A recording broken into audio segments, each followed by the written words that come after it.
ঝাড়গ্রাম, সেখানে তৃণমূল বনাম তৃণমূল দলত্যাগ বিরোধী আইনে প্রধানের পদ খোয়ালেন শাসক দলের পঞ্চায়েত সদস্য। তার প্রশ্ন, তিনি দলে থাকা সত্ত্বেও কিভাবে তার বিরুদ্ধে দলত্যাগ বিরোধী আইন কার্যকর হলো। ষড়যন্ত্রের অভিযোগে সরব অপসারিত প্রধান, যা মানতে নারাজ তৃণমূল বিধায়ক।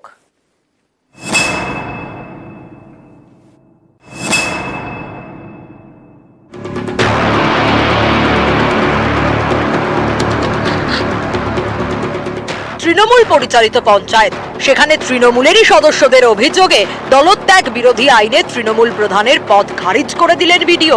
পদ খোয়ালেন তৃণমূলের মামনি খিলারি। তার প্রশ্ন, দলে থাকা সত্ত্বেও কিভাবে তার বিরুদ্ধে দলত্যাগ বিরোধী আইন কার্যকর হলো। কবে আমি পার্টি থেকে দলত্যাগ করেছি জানি, এখন আমি পার্টিতে আছি। গত বছর কেন্দ্রডাংরি পঞ্চায়েতে প্রধান হিসেবে একজনের নাম প্রস্তাব করে তৃণমূল, কিন্তু নির্দলদের সমর্থনে পঞ্চায়েতের প্রধানের আসনে বসেন তৃণমূলেরই মামনি খিলারি। এরপর গত বছর মামনির জাতিগত শংসাপত্র বাতিল করে প্রশাসন। অভিযোগ ওঠে, মামনির জাতিগত শংসাপত্রটি ভুয়ো।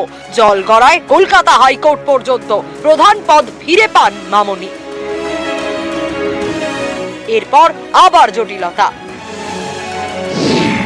গত 13ই জুন দলত্যাগ বিরোধী আইনে মামনির সদস্যপদ খারিজের আবেদন জমা পড়ে।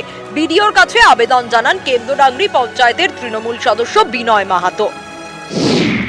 অভিযোগ পাওয়ার পর দুপক্ষকে শুনানিতে ডাকেন বিডিও। মামনি খিলারি শুনানিতে হাজির হননি। এরপরেই তার পঞ্চায়েত প্রধানের পদ খারিজ করে দেন বিডিও।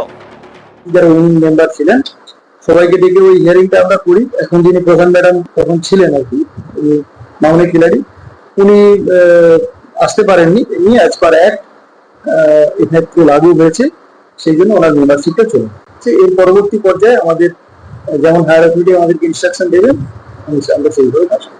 কবে আমি পার্টি থেকে দলত্যাগ করেছি জানি, এখন আমি পার্টিতে আছি। তো সেক্ষেত্রে ভিডিও কিসের জন্য আপনার এই প্রধান এটা ক্যান্সেল করেছেন?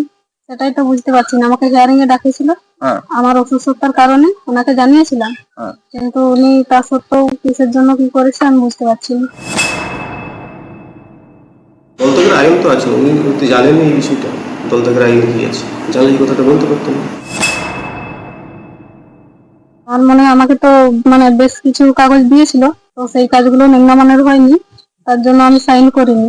মনে হয় ওখানে কোনো ষড়যন্ত্র করেছেন ওনারা।